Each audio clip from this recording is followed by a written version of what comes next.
Muy buenas tardes a todos y gracias por asistir. Este día, el 8 de diciembre, que como sabéis se celebra la fiesta de la Concepción Inmaculada de la Virgen María, ¿eh? Que es una frase que tiene su trasfondo esotérico, ¿no? Exotéricamente, con X, pues la Virgen María sería la madre de Jesús, ¿no? Del ser humano llamado Jesús, que fue concebido, gestado y dado a luz como todos nosotros hemos sido concebidos, gestados y dado a luz. Pero luego hay un trasfondo esotérico en esa expresión, que voy a intentar explicarla en un par de minutos nada más, que sería lo siguiente. ¿Quién es la Virgen María, esotéricamente hablando?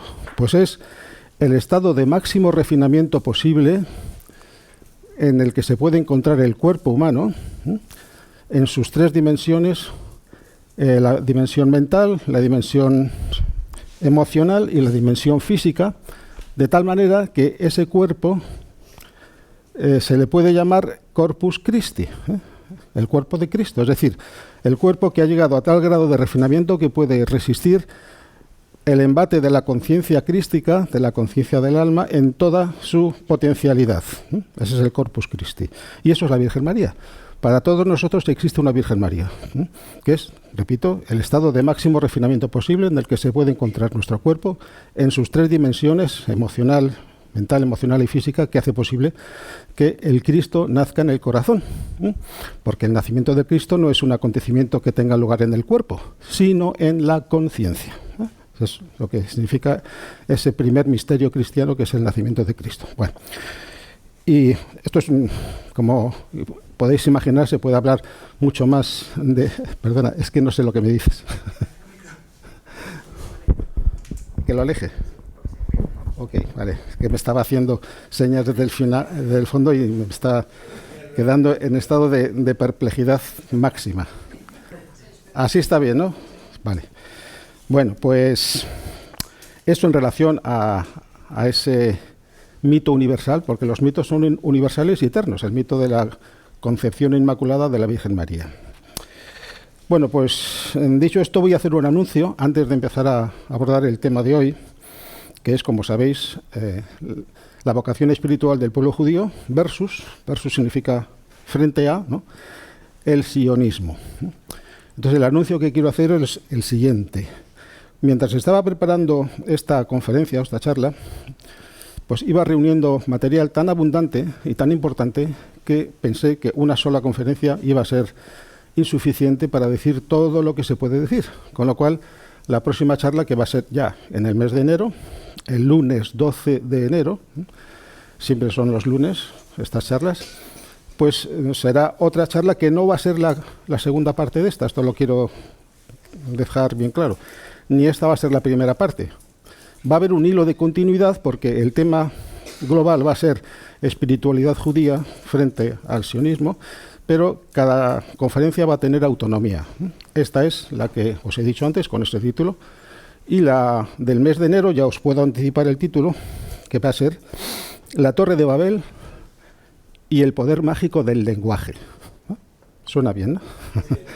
La Torre de Babel, ya sabéis que es uno de los episodios más populares de la Biblia y al mismo tiempo de los peor entendidos y peor explicados, donde el lenguaje tiene una importancia fundamental. Pues ya sabéis que el desenlace de los 9 versículos, porque son los 9 primeros versículos del capítulo 11 del Génesis, donde se relata toda esta historia. Al principio se dice que toda la tierra era de un único lenguaje y muchas palabras unidas, y al final de la historia pues viene la confusión de lenguas, ¿no? Pero bueno, eso va a ser el tema de la próxima conferencia en el mes de enero. Bueno, pues hoy el tema es, el que os he dicho antes, la vocación espiritual del pueblo judío versus, o sea, enfrentado a el sionismo. Entonces, lo que yo pretendo es, primero, poner de manifiesto que hay una vocación espiritual para el pueblo judío, con lo cual hablaré qué entiendo yo por vocación espiritual, e incluso qué se puede entender por pueblo judío, porque es una expresión que tiene más matices de los que pudiera aparecer así a simple vista. Y trataré de mostrar o demostrar, si lo que yo muestro tiene fuerza demostrativa o no, ya es cosa de cada uno de vosotros, que esa vocación espiritual es frontalmente incompatible con el proyecto sionista. El proyecto sionista tiene dos objetivos. El primero era crear una conciencia nacional, una conciencia nacional judía, que se plasmase en un Estado judío. De hecho, el fundador del movimiento sionista es un tal Teodoro Herzl, seguramente os sonará alguno, que en el año 1896 publicó un libro que se llamaba Der Judenstaat, no sé si lo he pronunciado más o menos bien, Der Judenstaat, el Estado judío, que es como si dejamos la fecha inaugural de todo el proyecto sionista. Bueno, entonces, primero voy a hacer una reflexión sobre el concepto de sionismo, porque las palabras las utilizamos a veces desde un desconocimiento bastante grande sobre el origen y lo que significa cada palabra. Entonces, la palabra sionismo, como todas las palabras que acaban en ismo, con ese sufijo, pues suelen implicar una cierta degradación semántica de la palabra matriz. Entonces, eso se ve muy bien en el término sionismo, porque implica una degradación de lo que significa la palabra Sion, que la voy a escribir, es una palabra hebrea, que se escribe así. Yo cuando escribo palabras hebreas, y van a ser unas cuantas, siempre digo qué letra es cada cosa y cómo hay que pronunciarlo, ¿no? Esta letra se llama tzade, esto es una yod, es una vaf y una nun, se dice nun sofit porque es como se escribe esa letra al final de palabra. Y esto se puede transliterar de esta manera, Sion, pero con el tiempo, Sion, esta Y se pronuncia como una Y pero muy suave, esto acabó siendo Sion. Sion. ¿Qué es Sion? ¿Qué significa? Bueno, pues la primera vez que aparece en la Biblia esta palabra es en el libro de Samuel, con ocasión de la conquista de la ciudad de Jerusalén por el rey David. De tal manera que la propia ciudad de Jerusalén se identifica con la palabra Sion. Pero Sion significa, en la raíz de esa palabra, un lugar árido, desolado y desértico. Un lugar árido, desolado y desértico. ¿Qué significa eso?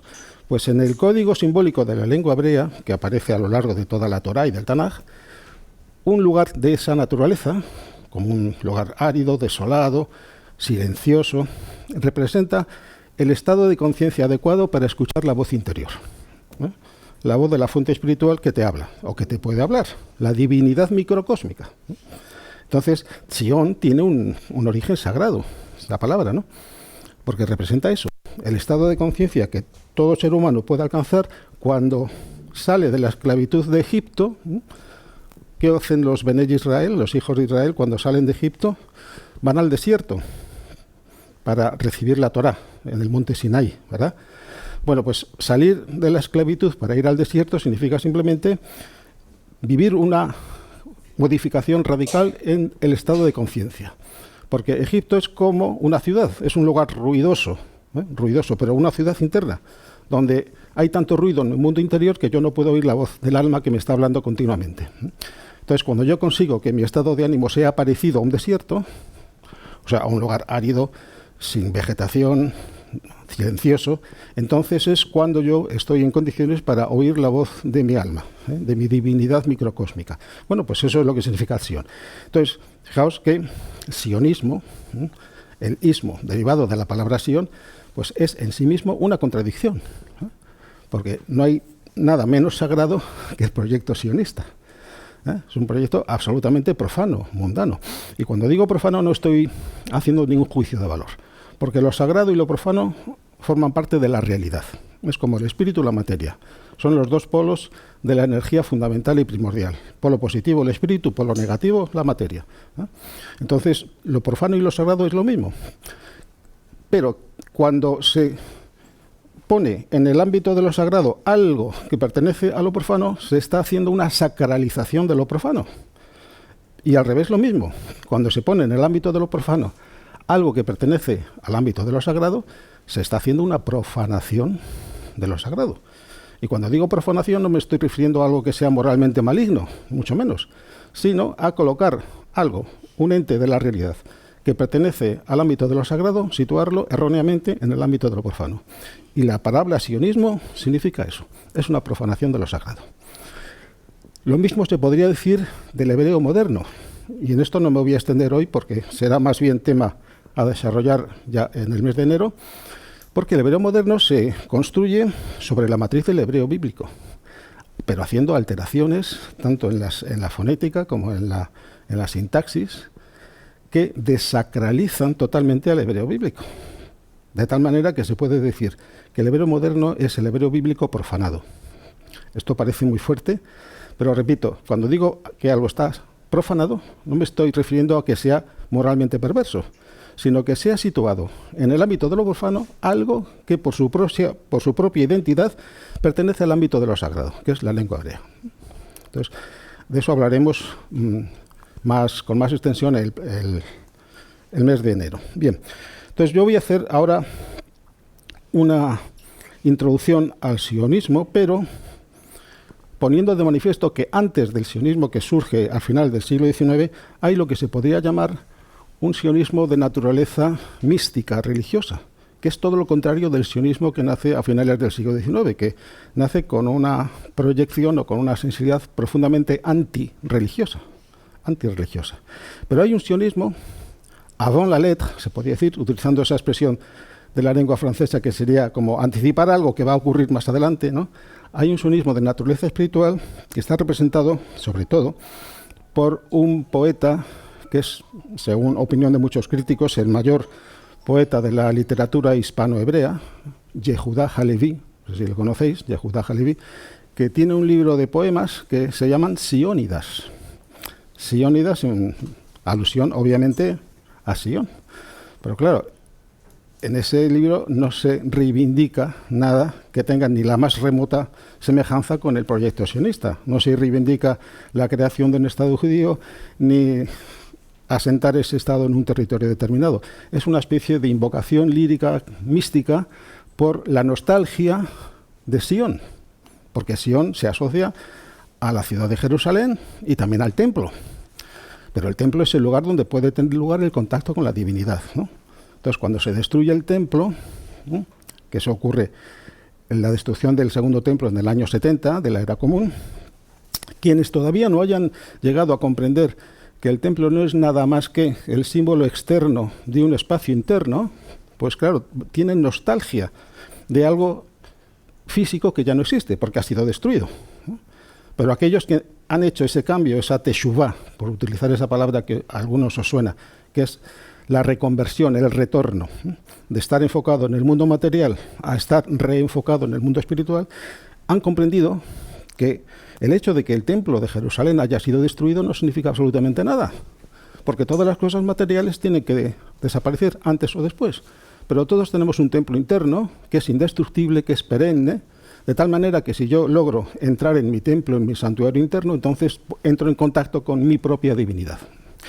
Bueno, y a raíz de esto, o a colación de esto que os acabo de decir, hay otra fórmula que se va repitiendo se tiene testimonio documental desde más o menos los siglos XI y XII, que es la misma época en la que vivió este Yehuda Halevi, que es una frase que se solía decir después de las dos principales fiestas judías, que son la fiesta del Yom Kippur, una de ellas, el día de la expiación, y la fiesta de Pesaj, ¿no? En la fiesta de Pesaj se conmemora la salida de los Benei Israel, de los israelitas de Egipto. Y esa frase dice, el año próximo en Jerusalén. No sé si os suena, ¿no? El año próximo en Jerusalén. Y la voy a escribir porque tiene algo muy interesante que vais a ver, el giro tan especial que le da a esa frase. Bueno, en hebreo suena algo así como Leshana Haba Birushalayim. Luego lo escribo y luego lo explico todo lo que voy a escribir. Leshana, Shana significa año. Leshana Haba, Haba es el año que viene, el año venidero, Birushalayim. Y aquí está la clave.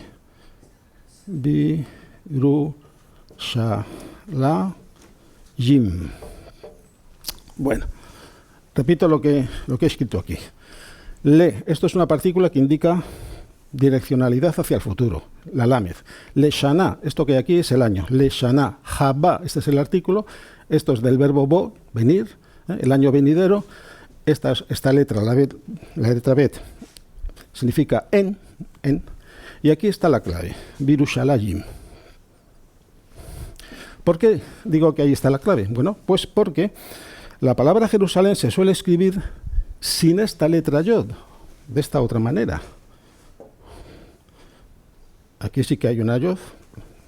Voy a borrar esto. Se escribe de tal manera que suena Jerusalem. Jerusalem. Sin la letra Yod. ¿Cuál es la diferencia? Bueno, la diferencia está en que aquí Jerusalem es un singular. Una ciudad. Jerusalén, una ciudad. Mientras que aquí suena de manera diferente, es Jerusalayim. Jerusalayim. Y esa terminación Yod, aquí habría un puntito que significa o que da lugar al sonido de la vocal I. Esta terminación es típica del plural dual, porque en hebreo, igual que en otras lenguas, hay el plural dual, que no es lo mismo que el plural general. El plural general pues designa 2, 3, 4, 5, etcétera, objetos, ¿no? Pero el plural dual designa 2, nada más. Y aquí está la clave, como os decía antes, porque Birushalayim da a entender que hay 2 Jerusalén. ¿Cuáles son esas 2 Jerusalén? Pues la Jerusalén terrestre y la Jerusalén celestial. ¿Ah? Entonces, cuando se dice, y esto se viene diciendo, pues seguramente desde hace casi 2000 años, todas las comunidades judías, cuando celebraban el Pesaj o el Yom Kippur, al final decían, el año que viene en Jerusalén, Leshana Haba Birushalayim. Pero la apariencia de esa frase indica que, o el deseo, de que en el año próximo yo me pueda transportar físicamente a Jerusalén, pero al Jerusalén terrestre. Pero en el fondo la frase no dice eso.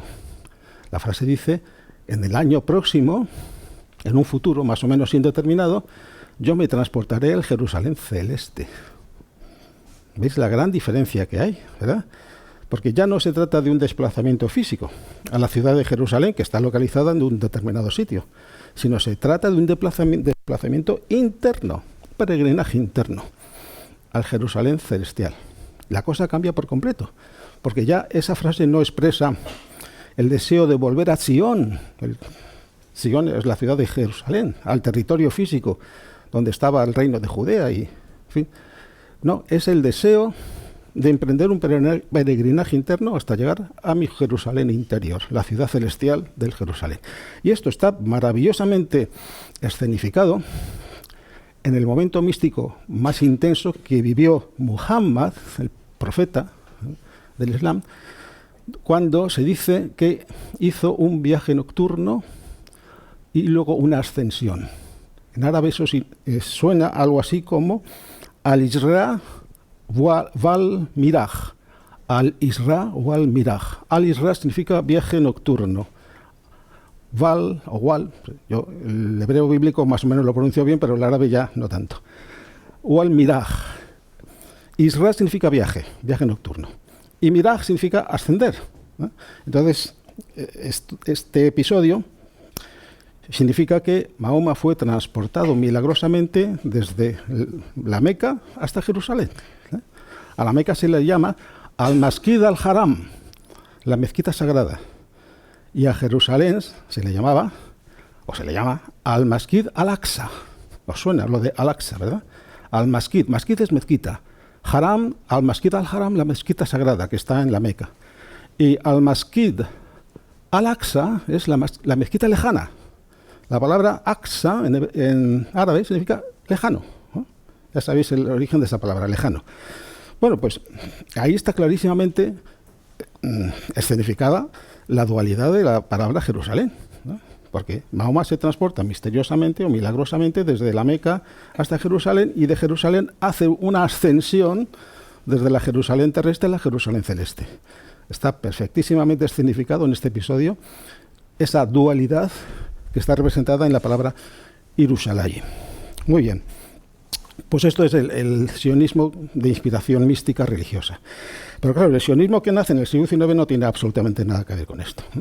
Entonces yo voy a dar una serie de antecedentes históricos antes de meternos ya directamente con la primera parte del título de la conferencia, que es la vocación espiritual del pueblo judío. Voy a dar una serie de referencias históricas que son antecedentes que es conveniente conocer para saber cómo, cuándo surge y dónde surge el sionismo. Entonces, el primer antecedente es algo que ocurre en el siglo XVIII en toda Europa, que se llama la Ilustración, ¿no?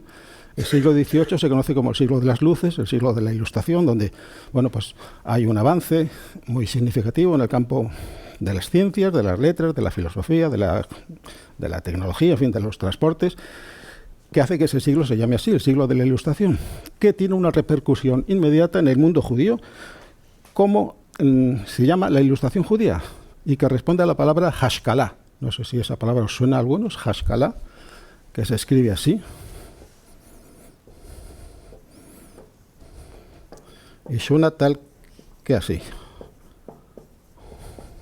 Hashkalah, que significa iluminismo, más o menos. De esta raíz, Shahal, estas tres letras, la Shin, la Kaf y la Lamed, que significa capacidad de comprender algo, capacidad de arrojar luz sobre un problema para comprenderlo. Eso es lo que significa esta raíz de tres letras, la Shin, la Kaf y la Lamed. Bueno, pues hay un personaje que es el más relevante de este movimiento, que es Moisés Mendelssohn. No sé si os suena alguno. Moisés Mendelssohn es un filósofo. No está en la primera línea de los filósofos alemanes, pero hay una anécdota muy interesante en su vida, y es que él se presentó a un concurso convocado por la Real Academia Prusiana de las Ciencias sobre temas metafísicos y ganó el premio. Y detrás de él quedó un tal Immanuel Kant, ¿no? Luego la historia puso a cada cual en su sitio, ¿verdad? Pero bueno, ahí está esa anécdota. Y Moisés Mendelssohn propugnaba algo que tiene un contenido político, una emancipación de los judíos, pero de tal manera que se integrasen todos los judíos de Europa y del resto del mundo en los países, las naciones, los imperios donde estaban viviendo, y que se abrieran, en vez de vivir en guetos físicos o en guetos culturales o guetos mentales, que son los peores, se abrieran al gran desarrollo cultural que se estaba produciendo en Europa.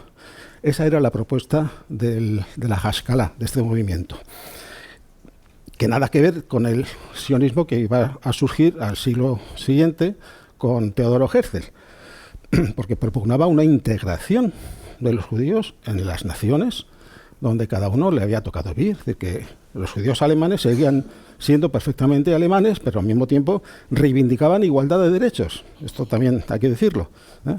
Lo propio de la Hashkalah era la reivindicación de que los judíos tenían que tener los mismos derechos que los no judíos. Se podían sentir ciudadanos alemanes, franceses, italianos del país donde estuvieran viviendo, pero al mismo tiempo reivindicaban ser tratados con los mismos derechos y los mismos deberes que los ciudadanos de todos esos países. Ese es el iluminismo judío, la Hashkalah. Bueno, el siguiente episodio interesante ya nos lleva al siglo XIX y a un año muy concreto del siglo XIX, que es el año 1871, en el cual se produce la unificación de Alemania y de Italia, justamente en ese mismo año, que es el espejo donde se van a mirar los primeros sionistas, porque aspiran a eso, aspiran a convertirse en un Estado, una nación judía con un Estado judío. Pero claro, con una diferencia enorme, ¿verdad? Porque ni los italianos ni los alemanes tenían que desplazarse a ningún sitio.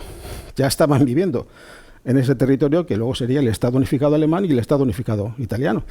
Pero unificar a todos los judíos que vivían dispersos por toda Europa, pues implicaba otro tipo de circunstancia completamente distinta.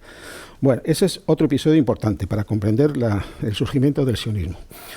Y el último, al que me voy a referir, es el juicio contra un oficial del ejército francés que se llama Alfred Dreyfus, quizá os suene este nombre, que fue acusado y condenado sin pruebas, a eso se le podía comentar lo que dice el Eclesiastés, de que no hay nada nuevo bajo el sol, ¿no? Prácticas jurídicas de hace unos cuantos años pues se siguen produciendo en estos tiempos. Bueno, pues este oficial del ejército francés judío fue acusado de espiar a favor de Alemania y condenado sin pruebas, absolutamente sin ninguna prueba. El juicio se revisó, se le volvió a condenar de una manera menos dura y luego hubo otra revisión donde se le rehabilitó. Pero claro, el daño ya estaba hecho.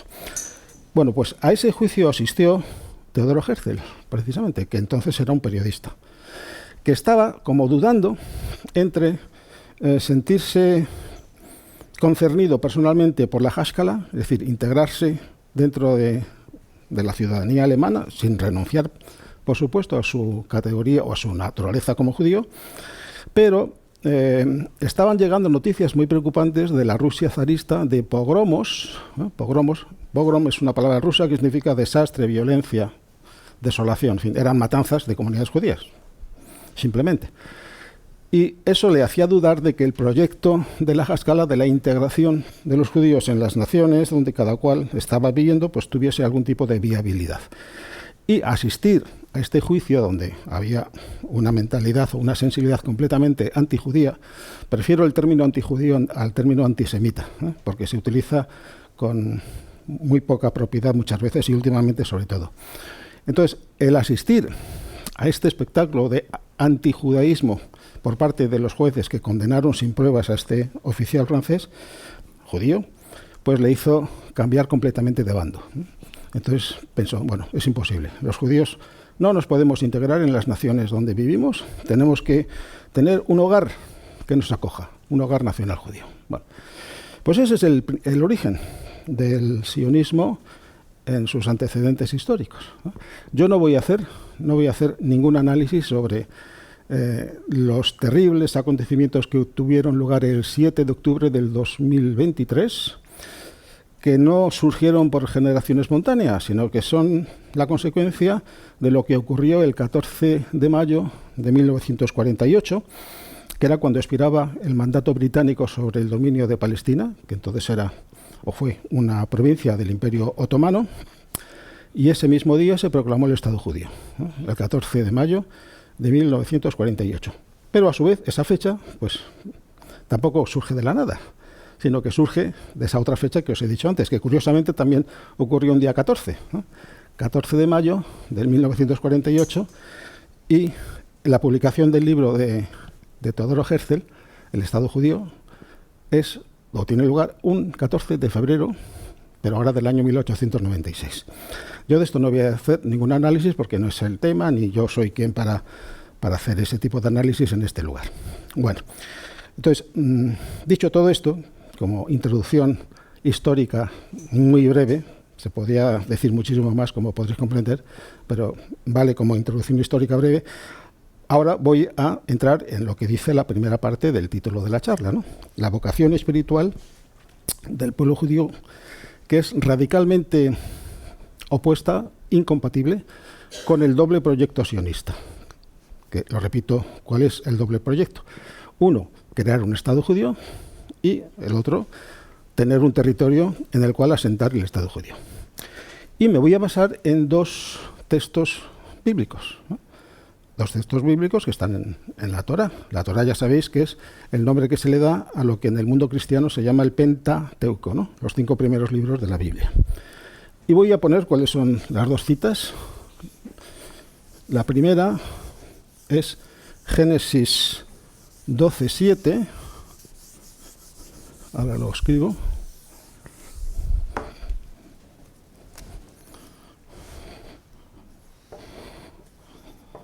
Génesis capítulo 12, versículo 7, y la otra es Éxodo 19:6. Digo ahora por encima, sin detenerme en ello, qué dice cada una de esas dos frases o citas bíblicas, empezando por esta porque le voy a dedicar al principio más tiempo a la primera. Éxodo 19:6 dice... es la verbalización más explícita que se puede encontrar en la Biblia de lo que es la vocación espiritual del pueblo judío. Porque dice, Veatem tiryé li, lo traduzco, y vosotros seréis para mí, atem, vosotros, tiryé, seréis li, para mí, Veatem tiryé li. Y ahora aquí viene lo importante. Mamlechet Kohanim, que significa un reino de sacerdotes. Mamlechet, reino. Kohanim es el plural de Kohen. Kohen es sacerdote. Por lo tanto, esa voz, que se supone que es la voz que parte del mismo Yahvé, las 4 letras, Yod, He, Vav, He, le dice a los Benei Israel, que acaban de salir de Egipto, de la esclavitud de Egipto, les dice qué espera él de los Benei Israel. Pues espera que se conviertan en un reino de sacerdotes, Mamlechet Kohanim, Vegoi Kadosh, y en una nación santa. Vegoi Kadosh. Con eso ya está dicho todo. Pero me voy a centrar ahora en la cita del Génesis 12:7, porque aparentemente en esa cita, que lo digo primero en español y luego lo veo como lo digo en hebreo, dice: a tu semilla le daré esta tierra. Le dice Yahvé a Abraham. Abraham le dice: a tu semilla le daré esta tierra. Les darajá etenet haaretz hazot. Aparentemente, esa es la prueba más clara, ¿no?, a la que se podría referir cualquier sionista, ya sea con sensibilidad religiosa o no, para decir: ¿veis? Aquí en la Biblia está dicho de manera explícita. El propio Yahvé dice: a tu descendencia, a la descendencia de Abraham, le va a dar esta tierra. ¿No? Aparentemente está claro, ¿verdad? Pero claro, esa frase está en un contexto. Y el contexto empieza con Génesis 12:1. ¿Qué dice Génesis 12:1? Bueno, dice, es otro momento de encuentro de Yahvé con Abraham, y le dice: Lech lecha. Lech lecha en hebreo significa camina hacia ti. ¿No? Lech es el imperativo del verbo halach, que es caminar. Pero no caminar de cualquier manera, sino caminar de acuerdo a unas reglas bien definidas y bien establecidas. Y luego viene lecha, hacia ti. Es decir, no le dice camina hacia Jerusalén, o camina hacia Canaán, o camina hacia Damasco, no. Le dice camina hacia ti, lech lecha. Y eso condiciona todo lo que viene después. Todo lo que viene después de Génesis 12:1 es el relato de un peregrinaje interior. El relato de un peregrinaje interior.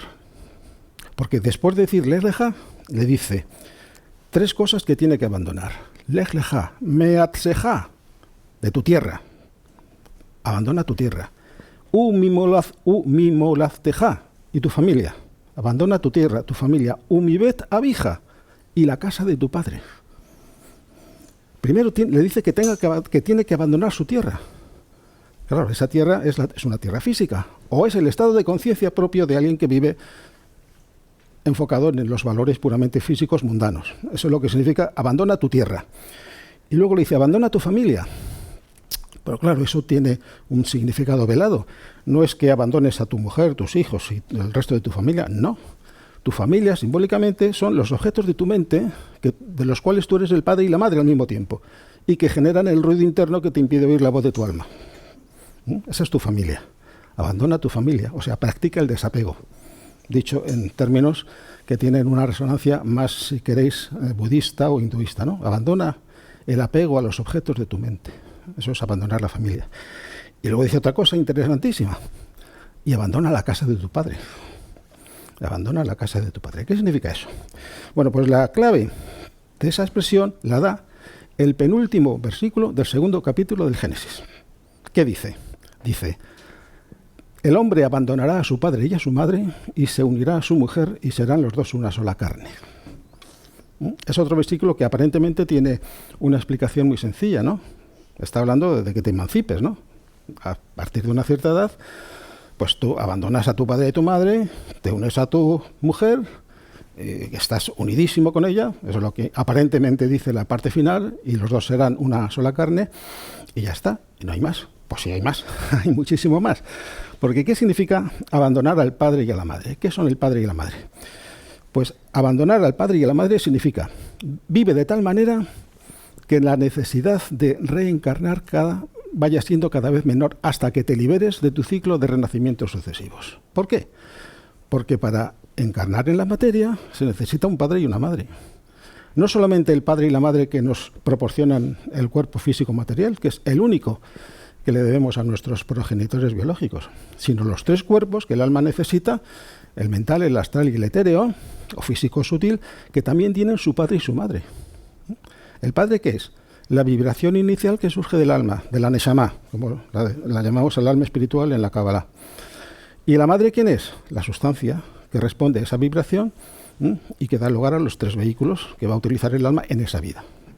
Una sustancia mental, ahí se forma el cuerpo mental, sustancia astral o emocional, cuerpo emocional y sustancia etérea. Que también hay padre y madre implicados. Entonces, cuando se dice, abandona a tu padre y a tu madre, se está diciendo eso. Vive de tal manera, purifica tus 3 vehículos de tal manera que cada vez sea menos necesario para ti volver a encarnar en la materia.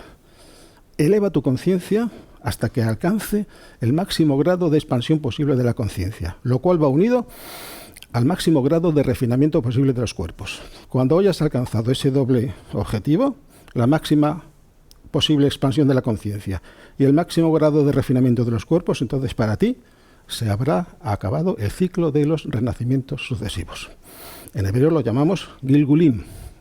Gilgulim significa rotaciones. De la raíz galal, que significa rodar, de ahí viene Gilgul, que es rotar, y Gilgulim, el plural, Gilgulim, las rotaciones. Bueno, pues cuando dice, Yahvé le dice a Abraham, abandona la casa de tu padre, le está diciendo lo mismo, de otra manera, pero le dice lo mismo. Vive de tal manera que vayas progresivamente refinando tus cuerpos, tus vehículos, y vayas elevando el nivel de conciencia, porque las 2 cosas van unidas, hasta que ya no necesites seguir sumergiéndote cíclicamente en la materia. Eso es lo que significa la tercera cosa que le dice Yahvé a Abraham, que tiene que abandonar.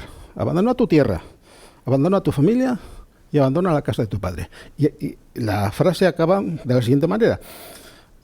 El Haaretz, y dirígete el Haaretz hacia la tierra Asher Areka, hacia la tierra que yo te mostraré. Es decir, para que esa tierra, que es la tierra prometida, yo te la pueda mostrar y tú la puedas ver, tienes que hacer esas 3 renuncias previas. Tienes que renunciar a tu tierra física, tienes que renunciar a los objetos de tu mente, practicar el desapego a tu familia, y tienes que abandonar progresivamente la casa del Padre. Tienes que elevar tu nivel de conciencia hasta alcanzar el máximo posible que hará que tu historia, la historia a la cual tú perteneces, haya llegado también a su culminación. Entonces está clarísimo, ¿verdad? ¿A qué tipo de tierra se refiere Yahvé cuando le dice a Abraham, a tu semilla, le zarajá, semilla es zera, tu semilla es zarajá, a tu semilla, eten, del verbo natán, dar, eten, le daré, et haaretz hazot. Et es una partícula gramatical que simplemente introduce el complemento directo. Et haaretz, la tierra, hazot, esta tierra. A tu semilla le daré esta tierra. ¿Veis? Esa tierra no es una tierra física, es una tierra metafísica, si queréis. Es el espacio interno donde uno puede encontrar y fundirse con su fuente espiritual. Esto está en contradicción radical, absoluta y contundente con la pretensión sionista de que hay una tierra que le pertenece al pueblo judío. Porque así lo dice la Biblia. Pues no. Lo que dice la Torá precisamente es que no hay ninguna tierra física que sea propiedad de ningún pueblo. Toda la tierra es de Dios, como se dice en un versículo anterior al versículo del Éxodo, que luego lo veremos, donde se dice eso, que toda la tierra me pertenece. Bueno, pues eso es lo que dice ese versículo del Génesis 12:7, donde se establece que la tierra prometida es ese espacio interior, una tierra que no tiene absolutamente nada que ver con una tierra física. Bueno, pues ahora vamos a ver lo que dice Éxodo, que ya lo hemos visto en cierto modo, pero lo vamos a recordar. Éxodo 19:6 dice: Veatem tigeli, y vosotros seréis para mí, mamlechet kohanim, un reino de sacerdotes, vegoi kadosh, y una nación santa. Y una nación santa. Bueno, Pues es que está clarísimo. Un reino de sacerdotes. O sea, ¿qué cosa es un reino de sacerdotes? ¿Es algo parecido, siquiera remotamente, a cualquiera de los reinos de la tierra? El reino, me da igual, el reino de Francia, de Hungría, al imperio prusiano, al reino de Asiria. No, los reinos de este mundo pues tienen sacerdotes. Bueno, hay una casta sacerdotal, pero también tienen guerreros, hay una casta guerrera, ¿no? Tienen comerciantes, tienen administrativos, tienen artesanos, en fin, hay una variedad enormemente grande de población de un reino de este mundo. De un reino de este mundo. Pero claro, ahí se dice, le dice Yahvé, ¿a quiénes? A los Bene Israel. Les dice, tenéis que ser un reino de sacerdotes. ¿Quién es un sacerdote? Sacerdote en hebreo se dice Kohen. Pronunciado así. En esa lengua profanada que es el hebreo moderno se diría Cohen, porque la letra G pues se ha convertido en una consonante muda, cosa que no lo es en el hebreo bíblico. Entonces la manera correcta de decir eso, esa palabra, es Kohen, ¿no? Con un leve sonido de H aspirada. Bueno, pues un sacerdote es un intermediario entre el cielo y la tierra. No es alguien que oficia en un altar con arreglo a una ceremonia, a una liturgia establecida, ¿no? La propia de cada corriente religiosa, que eso es el símbolo externo de una realidad interna. Un Kohen es un ser humano, hombre o mujer, indistintamente, que sea capaz de conectar el cielo con la tierra. O sea, que esté en línea con su fuente espiritual y al mismo tiempo actúe en el mundo físico de acuerdo a ese estado de alineamiento interno con su fuente espiritual. Eso es un Kohen, un sacerdote. Alguien que vive, piensa, siente, actúa, vive de acuerdo a su experiencia continua en el mundo espiritual. Está en el mundo, pero no es del mundo. Eso suena, ¿verdad? Alguien que está en el mundo con todas las de la ley, como se dice, ¿no? Sin escaquearse para nada de ninguna de las obligaciones mundanas que cualquier vida mundana te presenta todos los días. Pero tú sabes que no eres del mundo. Cualquiera que esté en el mundo sabiendo que no es del mundo es un sacerdote, porque conecta el cielo con la tierra.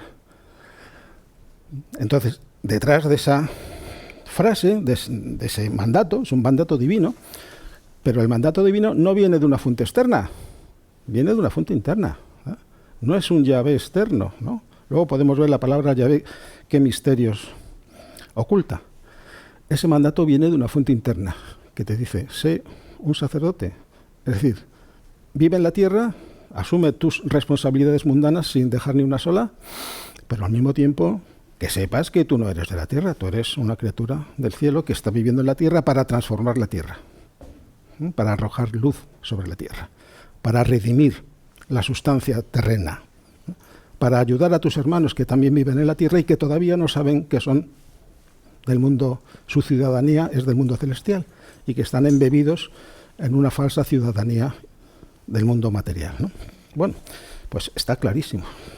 El proyecto sionista no persigue en ningún momento, casi da un poco de bochorno decirlo, ¿no? Porque esto es tan obvio, en ningún momento persigue crear un Estado judío que sea un reino de sacerdotes. Que no hace falta ni siquiera comentarlo, ¿verdad? Pero ahí está en la Biblia. Veatem tigye li, y vosotros, atem es vosotros. Tigye seréis li, para mí. ¿Qué? Un reino de sacerdotes. Y luego dice lo siguiente, vegoi kadosh, y una nación santa. Es casi lo mismo, pero de otra manera. Goy es nación. Coloquialmente, dentro de la coloquialidad del mundo judío, el goí es el gentil, así se traduce, es el idólatra. Las naciones idólatras se las llama goím. ¿Qué es una nación idólatra? Pues una nación que no adora al Dios único de Israel. Yahvé, ¿no? Las 4 letras. Esa es la interpretación puramente exotérica. ¿Pero qué es la idolatría? Esotéricamente hablando. Es algo que tiene que ver con un gesto externo de adorar a una estatua de madera, de piedra, ofrecerle incienso, sacrificios de flores o de alimentos o de lo que sea. No. Eso es un gesto externo, puramente externo. El idólatra es aquel que vive identificado con los objetos de su mente. Simplemente. Es aquel que no ha cumplido una de las tres cosas que Yahvé le dice a Abraham para que le pueda mostrar esa tierra interior. Lo recordamos. Le dice, abandona tu tierra, abandona tu familia y abandona la casa de tu padre. Abandona tu familia. ¿Quién es tu familia? Las criaturas que yo he creado, que están en mi mente. ¿Cómo se han generado esas criaturas internas, que son mi familia? Que no son mis hermanos, mis hijos, no, es mi familia. Pues se han ido formando en la medida en que yo me he ido identificando con los objetos de mi mente. Cuando yo digo, yo soy así, yo pienso esto, me identifico con una forma mental. No soy esa forma mental. ¿La he creado yo? Sí. ¿Yo soy la forma mental? No. Soy el creador, pero no eso que he creado. O un estado anímico, el que sea, ¿no? Yo no soy ese estado anímico, es un paisaje interno por el que yo voy transitando, que luego puede cambiar. Entonces, eso es lo que se dice, o eso es lo que se quiere decir con eso de abandona tu familia. Bueno, pues el idólatra es aquel que vive todavía identificado con los objetos de su mente. El que no ha abandonado su familia, en el sentido esotérico que antes hemos visto, y que lleva su familia como una especie de lastre, que impide que pueda caminar ligeramente sobre los caminos de la existencia mundana, ¿no? Porque lleva esa familia a cuestas como quien lleva una mochila llena de piedras. Esto se entiende, ¿verdad? Bueno, pues eso es un idólatra. Entonces los goyim serían pues todos esos seres humanos que todavía están en la etapa de idolatría interna. Pero claro, lo que dice este versículo del libro del Éxodo, 19:6, es que seáis una nación santa. Goy Kadosh. Goy Kadosh. ¿Qué es una nación santa? ¿Qué es lo santo, lo Kadosh? Es aquello que está separado del mundo material, pero que puede actuar con plena eficacia en el mundo material, porque su vivencia interna es la del mundo espiritual. Es exactamente lo mismo que antes he dicho, con esa frase del Evangelio, estar en el mundo pero sin ser del mundo. Un Kadosh, un santo, es un ser humano cualquiera, como cualquiera de nosotros, que está en el camino de santidad, porque claro, la palabra Kadosh no es algo que se alcance de la noche a la mañana, de una vida para otra, no, es un proceso que culmina en la realidad del santo, del Kadosh. Pero es un proceso. ¿Cómo se realiza ese proceso? Pues en la medida en que yo me voy desapegando, voy cumpliendo las tres condiciones que le pone Yahvé a Abraham para mostrarle la tierra prometida. Abandona tu tierra física, o sea, abandona tu estado de conciencia pegado a las cosas de la tierra, que es lo mismo que decir abandona tu familia, desapégate de todos los objetos de tu mente. Cae en cuenta de que tú no eres nada de lo que crees ser. No eres ninguno de tus esquemas mentales, no eres ninguno de tus estados anímicos. Y por supuesto, no eres tu cuerpo. Y luego abandona a tu padre, la casa de tu padre. Es decir, vive de tal manera que ya no necesites, cada vez más, necesitas menos esa experiencia cíclica de sumergirte en la materia. Porque ya tu nivel de conciencia se va elevando, el nivel de refinamiento de los cuerpos va incrementándose hasta que llega el momento en que tú vives eso que en el Evangelio se llama la transfiguración. El tercer episodio mistérico de los que hablan los evangelios. El primero es el nacimiento de la conciencia crística. El segundo es el bautismo. ¿Cuál es la diferencia entre un misterio y el otro? Bueno, pues en el nacimiento de la conciencia crística, la presencia de la conciencia crística todavía es intermitente. A veces está y a veces no está, es intermitente. En el segundo misterio crístico, a veces se le llama la segunda iniciación, el bautismo, la presencia ya es permanente. Puede ser una presencia mínima, de un 0,1%, que luego va aumentando, pero es ya permanente. Eso es lo que diferencia el bautismo del nacimiento. En el bautismo ya la presencia de la conciencia crística se hace permanente. Todavía no es la máxima posible, pero ya está ahí. Permanentemente en el seno de tu conciencia cerebral, vigílica, ya está como una especie de germen que se puede extender, ¿no?, y ocupar todo el espacio de la conciencia. Ya está el germen de la conciencia crística. Y el tercer episodio mistérico, tal y como está perfectamente narrado en los evangelios, es eso que se llama la transfiguración. que es la máxima presencia posible de la conciencia crística en la conciencia cerebral. Ya no hay diferencia entre conciencia vigílica cerebral y conciencia crística.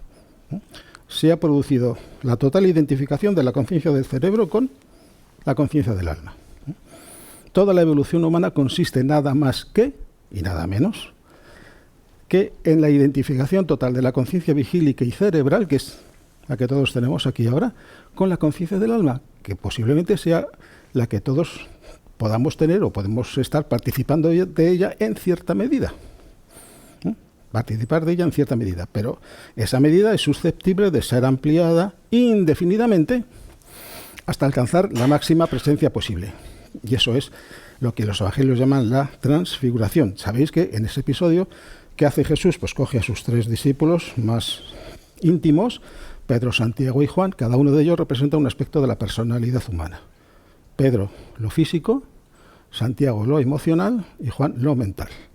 Se los lleva al monte Tabor, el monte de la transfiguración, y delante de ellos se transfigura y se dice que sus vestiduras se vuelven blancas como la nieve y radiantes, ¿no? Bueno, eso es lo que ocurre cuando la presencia de la conciencia crística se hace la máxima posible. Bueno, pues Goí Kadosh es una nación santa, significa exactamente lo mismo. Ese mandato divino no tiene nada que ver con constituirse en una nación no santa. Una nación no santa no quiere decir que sea una nación impía, maligna, malvada, no. Simplemente se trata de una nación que no pertenece al ámbito de lo sagrado. Y eso no es intrínsecamente malo, simplemente es que es así. Las naciones de la tierra, todas pertenecen al ámbito de lo profano. La nación española, la italiana, la francesa, X. Todas pertenecen al ámbito de lo profano, que es tan legítimo como el ámbito de lo sagrado. Tan legítimo como el ámbito de lo sagrado. Pero una nación santa, lo dice claramente, no pertenece al ámbito de lo profano. Una nación santa. ¿Quiénes son los súbditos de esa nación santa? Bueno, pues los habitantes del reino de sacerdotes, los mismos. En el fondo no hay diferencia entre el Mamlechet HaKohanim, reino de sacerdotes, y Goí Kadosh, la nación santa. Son todos esos seres humanos que han conectado o están en proceso de conectar y de identificarse de manera progresiva con esa fuente interna de revelación espiritual, a la que podemos llamar de muchas maneras: el yo superior, el alma, la neshama, de muchas maneras. Bueno, pues está muy claro, ¿verdad?, que este versículo, Éxodo 19:6, pues es incompatible con el proyecto sionista, que perseguía una nación no santa. Y repito, una nación no santa no es una nación perversa e impía en absoluto. Es una nación afincada en el mundo físico, ¿no?, con un territorio. Pero hemos visto antes, cuando hemos hecho el análisis de Génesis 12:7, que ese territorio no tiene absolutamente nada que ver con un espacio físico. Bueno, pues todavía tenemos media hora. Bueno, y ahora voy a hacer un comentario sobre la primera parte de este versículo, que dice: Veatem tigieli, veatem, vosotros, tigieli. ¿Quiénes son esos vosotros? Antes lo he dicho, pero vamos a profundizar. Esos vosotros son los Bené Israel. ¿Quiénes son los Bené Israel? Pues los hijos de Israel. Literalmente esa frase significa eso: hijos, Bené, hijo, hijos de, es el plural. Es el estado constructo de Banim. Banim es hijos, en plural. Bené es hijos de, ¿no? Bené Israel. Y estos hijos de Israel son los que recién han salido de Egipto. Y si leéis atentamente lo que les ocurre a estos Bené Israel después de salir de Egipto, os daréis cuenta de que cada 2 por 3 se están quejando a Moisés. Porque les falta el agua, les falta la comida, porque la vida en el desierto es muy dura. Y entonces empiezan a entrar en estado de nostalgia de Egipto. Dicen: en Egipto por lo menos éramos esclavos, pero por lo menos teníamos dónde dormir, qué comer, qué beber. Bueno, prefiero eso. Prefiero la esclavitud, que me garantiza la comida y la bebida y un sitio donde dormir, a una libertad que me arroja a un desierto donde la vida es durísima y donde además yo no puedo soportar. A veces pasa. En el desierto uno oye su voz interna Y ocurre, no sé si habéis sido, o os ha ocurrido, o habéis sido testigo presencial de esto, que mucha gente cuando sale a la naturaleza, sobre todo el urbanita que está muy identificado con los múltiples ruidos de la vida en las urbes, ¿no? Cuando sale a un espacio natural donde reina un silencio inquietante, que no es silencio, es los ruidos de la naturaleza, ¿no? Que puede ser los pajaritos o el río de un arroyo, en fin, los múltiples ruidos del espacio natural. Se sienten inquietos. No sé si os ha pasado o habéis visto a alguien que le pueda pasar eso. Algunos dicen que sí, otros dicen que no. Pero no, yo sí lo he experimentado. En algún momento, después de que tienes una sobredosis de vida urbanita, llegas, por lo que sea, llegas a un espacio natural de silencio. Hombre, no es que sea una inquietud que te descoloque internamente, ¿no? Pero sientes como que algo ha cambiado. Ha cambiado algo en la cantidad de estímulos que tienes, que te están bombardeando, de tal manera que ya no son los estímulos de la ciudad, son otros estímulos. Y tienes que acomodarte a esa lluvia de estímulos completamente diferentes, porque en el silencio uno está expuesto a oír la voz de la conciencia, la voz interior. Y la voz interior nunca te miente. Yo me puedo sumergir en el ruido de la vida urbana y de esa manera acallar la voz de mi conciencia, no prestar atención a las cosas, a las contradicciones personales en las que estoy viviendo. Pero cuando entro en estado de meditación, que es una manera de inducir silencio en el espacio interno, empiezo a oír voces acusadoras, entre comillas, que me ponen delante de mis ojos mentales, ¿no?, todas las contradicciones en las que vivo, todas las situaciones de no armonía interna, que eso es lo que se consigue en los espacios desérticos de silencio, ¿no? Bueno, pues a los Bene Israel les pasa esto. Han salido de la esclavitud, pero de repente les entra la nostalgia de la falsa seguridad que tenían en Egipto. Bueno, pues para que todo esto se entienda mejor, me voy a ayudar de ese diagrama fantástico que es el árbol de la vida, que seguramente algunos lo conocéis. Lo voy a escribir rápidamente y ahora voy a explicar qué es lo que pretendo dibujando este esquema. Bueno, el árbol de la vida se compone de 10 llamados sefirot. No voy a entrar ahora en detalle sobre lo que son las sefirot, y 22 senderos que unen esos 10 sefirot, ¿no? Y hay 4 mundos, que son el primer mundo, la tríada superior, el segundo mundo, la tríada inferior, y el tercer mundo, aquí tengo que poner 2 circulitos y otro aquí. Bueno, entonces tengo aquí otra tríada y aquí Malhut, como he oído por ahí. Bueno, estos 4 mundos se llaman, la terminología convencional de la Cábala, empezando por el inferior, Malhut, que significa el reino, el mundo de la acción. Este sería el mundo de la formación, este sería el mundo de la creación. Yo lo llamo el mundo de la expansión, que la palabra bara, donde viene creación, se traduce mejor como la expansión de algo. Y este sería el mundo de la emanación, Atzilut. Bueno, pero también esos 4 mundos representan las 4 partes de un día genérico. Las 4 partes de un día genérico. Empezando por Malhut, que sería el crepúsculo.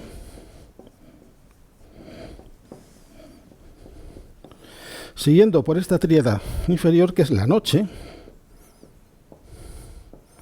Siguiendo por esta otra tríada, que es la aurora. Esta otra sería la mañana.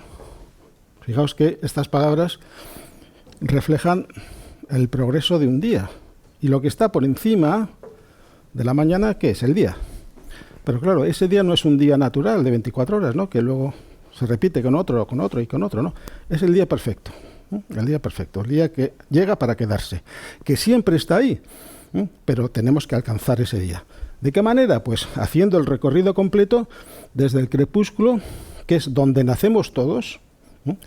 El día judío, y de otras culturas también, empieza siempre al atardecer, cuando se pueden ver en el firmamento las 3 primeras estrellitas. ¿Cuándo empieza el crepúsculo? Cuando el sol se pone. Entonces hay una luz residual hasta que se alcanza la noche cerrada. Entonces, esa luz crepuscular significa el principio del día. Y luego se entra en la noche. Y después de la noche viene la aurora. Pero fijaos,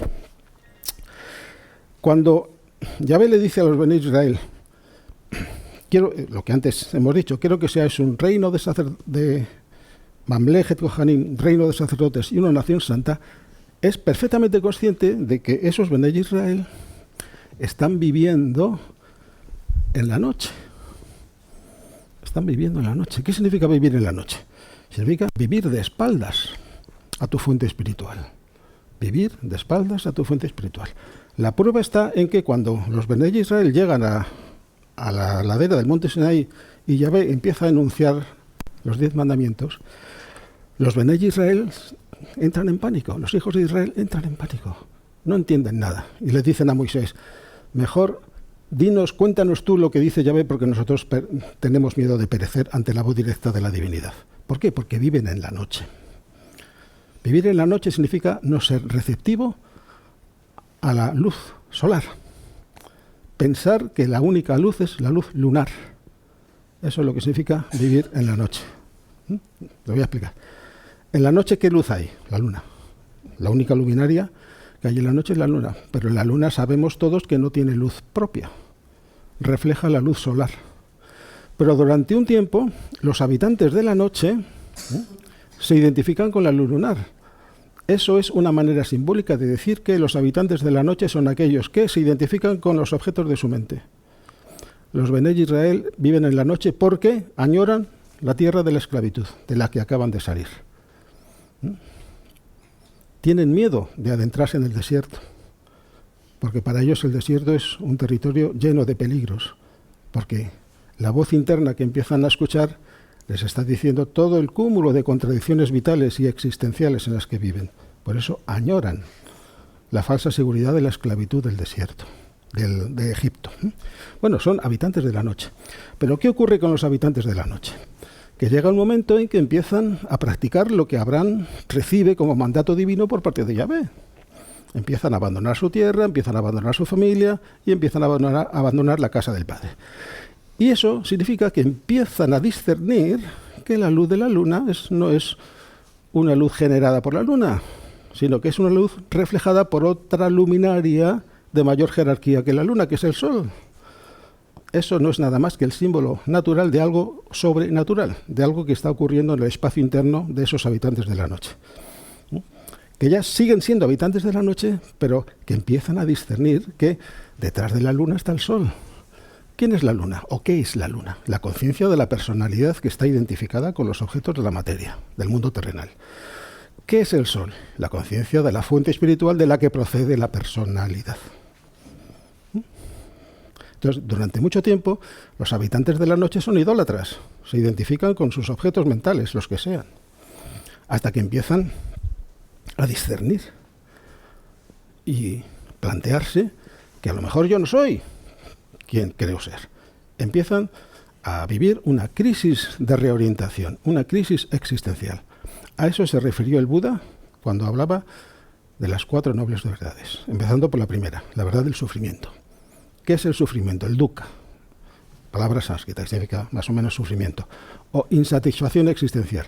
Bueno, pues significa experimentar la ausencia de sentido en mi vida, pero experimentarlo de manera consciente.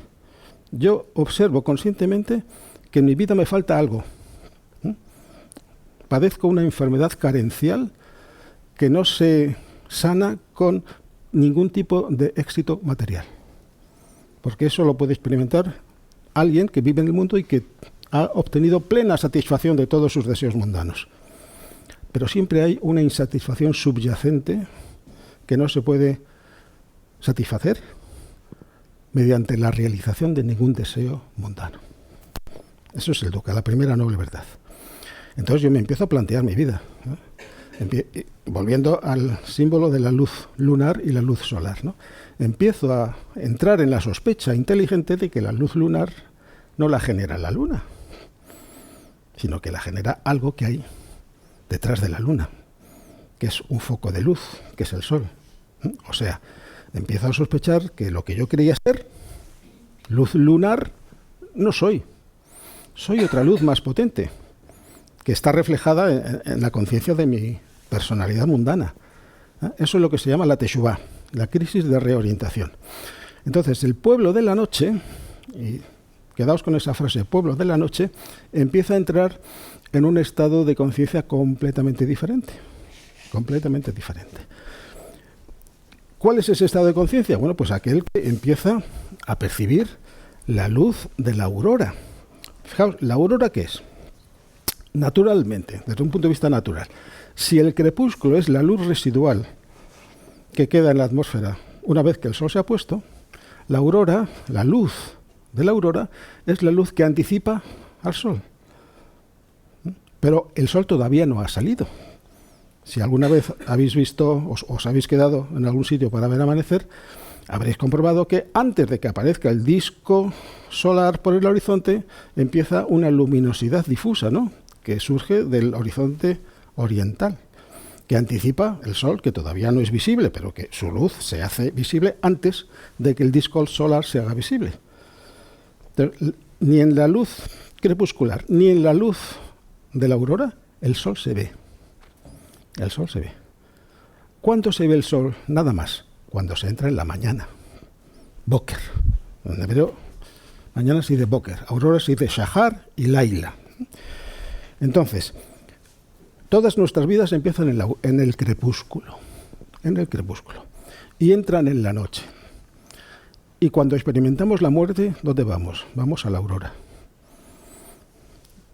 Y para ir a la mañana, ¿qué tenemos que hacer? Pues tenemos que completar la experiencia en la noche.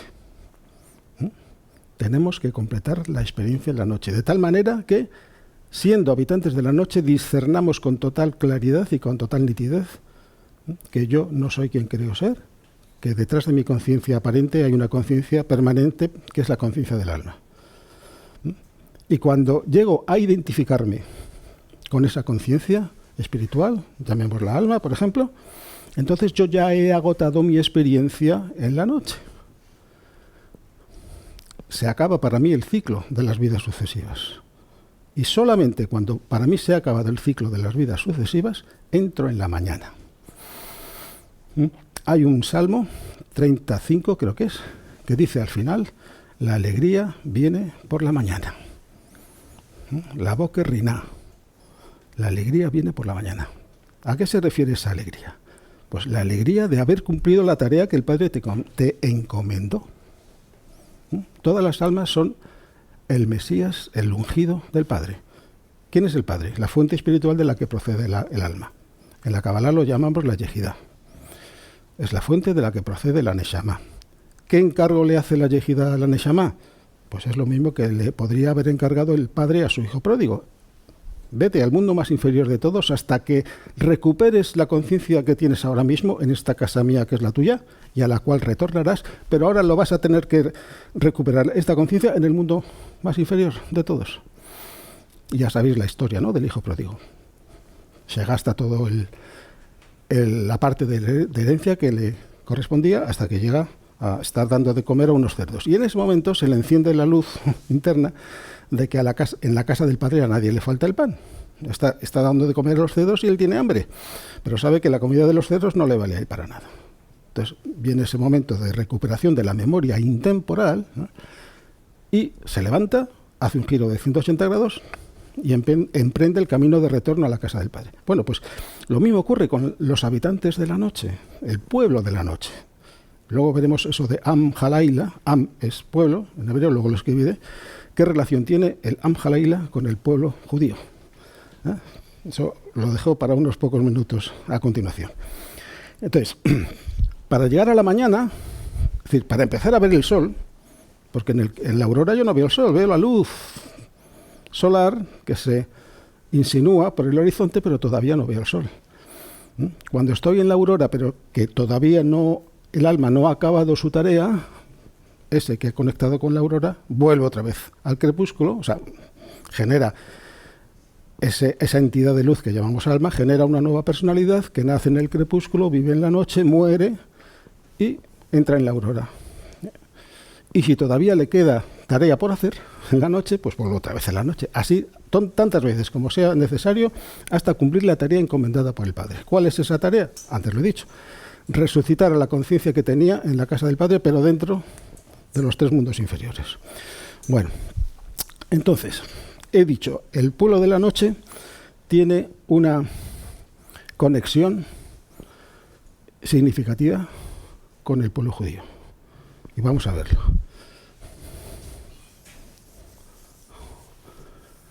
El pueblo de la noche se escribe así, Am Halaila. Laila es la noche, Am Halaila. Y aquí voy a hacer algo que todos los que nos entretenemos con los temas de la Kabbalah hacemos siempre, que es calcular el valor numérico de una frase. Ya sabéis que en hebreo todas las letras tienen su valor numérico y por lo tanto todas las palabras y todas las frases tienen su valor numérico. Y Am Halaila, yo lo voy a hacer, como ya me lo sé, pues esto vale 190. 190. Si alguien lo quiere comprobar, Am es 110, Halaila es 80. 110 más 80, 190.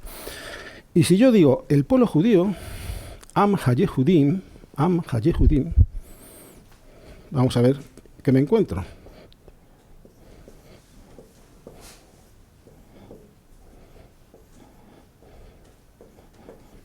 Esto es lo mismo. Am, esto es una ayin, una mem, esto es pueblo. Ha, este es el artículo, y aquí tengo Yehudim. Yehudim, es el plural de Yehudí. Yehudí es judío. Yehudim, judíos. Entonces, en español suena mejor el pueblo judío a decir el pueblo de los judíos. El pueblo judío. Am ha-Yehudim. Entonces, si calculo los valores numéricos, me encuentro exactamente lo mismo, 190. Porque se da la circunstancia de que Yehudim, judíos, vale lo mismo que Laila, noche. ¿Qué ocurre? Está en la identidad intrínseca, si se permite la expresión, del pueblo judío el hecho de que viven en la noche. ¿Y ese pueblo judío a quién se refiere? A los Bené Israel. A los Bené Israel.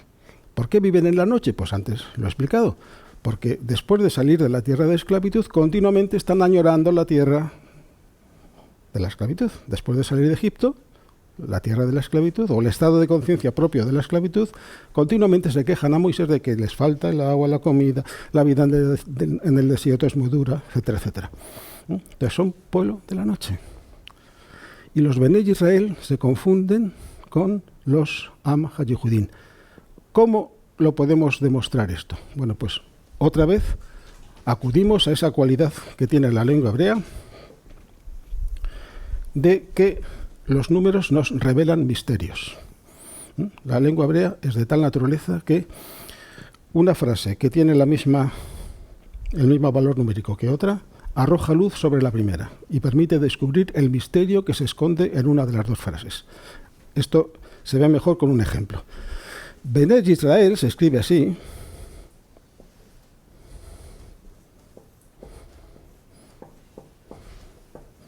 Luego veremos qué significa la palabra Israel, que también tiene su gran interés. Bené Israel se escribe así, Bené, hijos de Israel. Y el valor numérico de esto es 603. Bueno, y ahora vamos a ver si aquí, bueno, no quiero borrar eso, el árbol de la vida, pero lo voy a poner aquí arriba. En el número 603 está incluido el pueblo judío y está incluida la razón de ser del pueblo judío, la vocación espiritual del pueblo judío, en ese número, 603. Y lo vamos a ver. Dice, Am ha-Yehudim,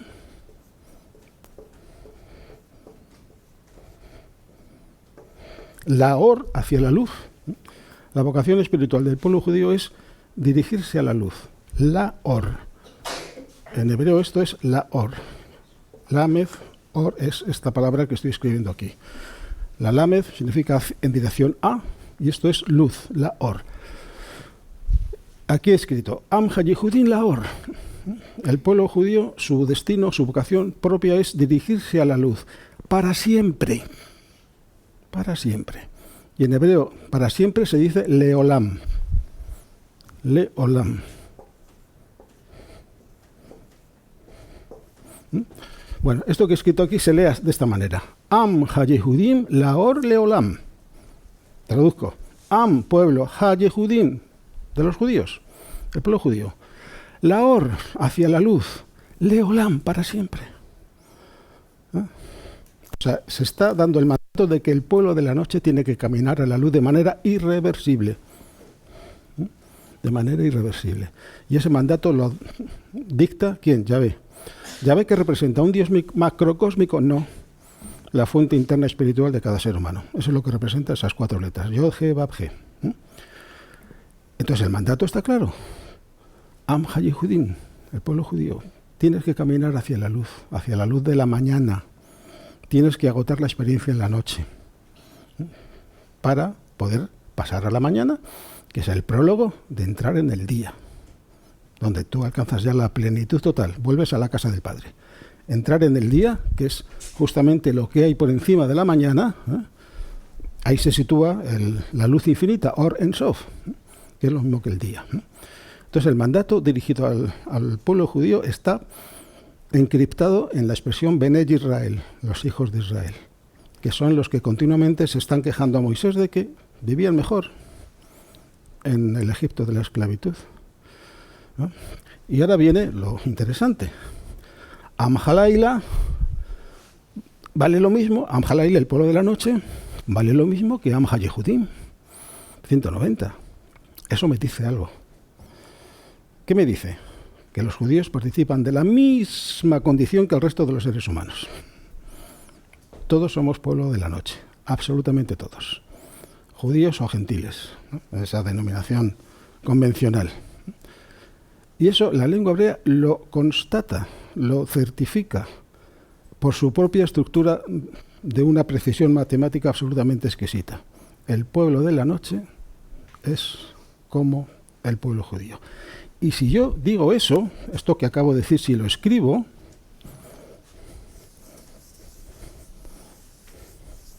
encuentro algo que me corrobora que lo que estoy diciendo es cierto.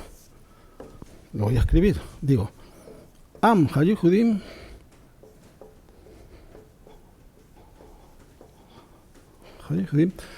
para decir cómo, algo es como, otra cosa, se utiliza la letra hebrea kaf, que significa, como preposición inseparable, significa como, a semejanza de.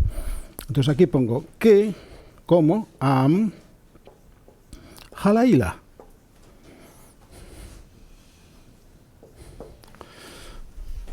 ¿Qué pongo aquí? Am, pueblo, ha-Yehudim, el pueblo judío. ¿Cómo? Esta letra kaf significa eso, a semejanza de, es como, es lo mismo. Que am, pueblo otra vez, ha-Laila.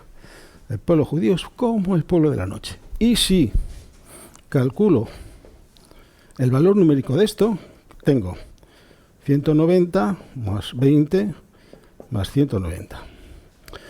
¿Por qué 20? Porque 20 es el valor de la letra kaf. 20. Y Am ha-Yehudim vale 190, el mismo valor que Am ha-Laila. Eso lo hemos visto antes. Am ha-Yehudim vale 190, Am ha-Laila vale lo mismo. 190 más 190 más 20, esto vale 400. ¿Verdad? 190 más 190, 380 más 20, 400. ¿Y qué es 400? 400 es lo que vale la palabra ha-Neshama, el alma. El alma. Es decir, el factor unificador entre el pueblo judío y el resto de pueblos de la tierra es que todos somos una misma alma. Que existe en la Neshama, es la palabra hebrea para designar el alma espiritual, está presente en judíos y no judíos. Y eso se deduce simplemente de verbalizar esto que he puesto hoy. El pueblo de la noche, el pueblo que está viviendo en la noche, es el mismo que el pueblo judío. Am ha-Yehudim, vuelvo a repetir esa frase, Am ha-Yehudim, pueblo judío, que igual, a semejanza de Am ha-Laila, Am, pueblo, Laila, noche. Am ha-Yehudim, que igual Am ha-Laila. y eso vibra en la frecuencia 400. Porque esa es la cualidad inherente a la lengua hebrea, por lo que antes os dije, ¿no? Todas las letras valen un número, por lo tanto todas las palabras valen un número, por lo tanto todas las frases valen un número. Y el valor de esa frase, el pueblo judío es como el pueblo de la noche, es 400, que es Haneshama, el alma. Bueno, pues esa es otra manera de corroborar de una manera contundente que la Biblia, los textos de la Torá y la lengua hebrea en particular sancionan de manera absolutamente contundente que el pueblo judío y el resto de los pueblos de la tierra son parte del pueblo general de toda la humanidad, ¿no? Por lo tanto, el proyecto sionista va en contra directamente de la espiritualidad judía. El proyecto sionista es incompatible radicalmente con la espiritualidad judía. Y eso lo hemos visto de varias maneras. Sobre todo cuando vimos el versículo de Éxodo, cuando se le da el mandato a los Bene Israel de que formen un reino de sacerdotes y una nación santa. Bueno, yo no sé si ya dejarlo aquí, punto y seguido, porque continuará, no exactamente la continuación de todo esto que os he dicho, pero un poco abundando en la misma idea global, que es el contraste entre la espiritualidad judía y el proyecto sionista, pero ahora referido a ese pasaje, a ese episodio de la Biblia que es la Torre de Babel. Bueno, pues ahora yo os cedo la palabra. Espera, te va a dar micro para que se oiga bien. No, para que se oiga mejor en la... Has hecho referencia de que ibas a descifrar Yod Hei Vav He. Ah, sí, tienes razón. Pues lo voy a hacer rápidamente. Gracias por recordármelo. Bueno, voy a hacer dos cosas. Voy a descifrar, porque todavía hay tiempo. ¿Qué significa la palabra Israel? La palabra Israel se escribe así. 5 letras. La Yod, la Shin, la Resh, la Aleph y la Lamed. Es una palabra que se compone de dos partes. La primera parte es esta, que es la raíz de la que proviene la palabra, la Yod, la Shin y la Resh, y esto se transcribe así, Yashar. Yashar significa ir directo hacia. Ir directo hacia. Es decir, coger un camino que me conduce a alguna parte y no desviarme ni a derecha ni a izquierda del camino. Eso es lo que significa la raíz Yashar, ir directo a. Y luego tengo la parte final de la palabra, que es la letra Aleph y la letra Lamed, que es lo que se llama un elemento teofórico, es decir, portador de la divinidad, porque se refiere al dios El. El dios El es el dios supremo del panteón cananeo. Es como el Zeus de los pueblos que se llaman así, los pueblos de Canaán, ¿no? Que es todo lo que luego sería Galilea, incluyendo la parte norte, Fenicia, Samaria y Judá, ¿no? Los reinos del norte, que se llamaba así, el reino de Israel, y el reino del sur, el reino de Judá. Entonces, Israel significa ir directo hacia Dios.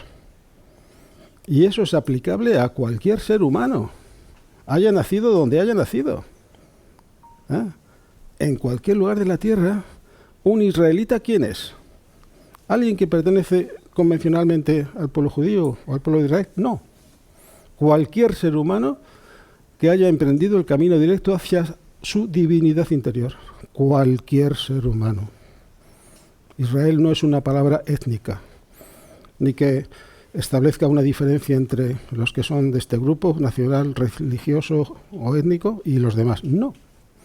La palabra Israel denota una condición inherente a todo ser humano. A todo ser humano que ha despertado a su inherente divinidad o que está en proceso de despertar. Entonces, ¿quién es un israelita?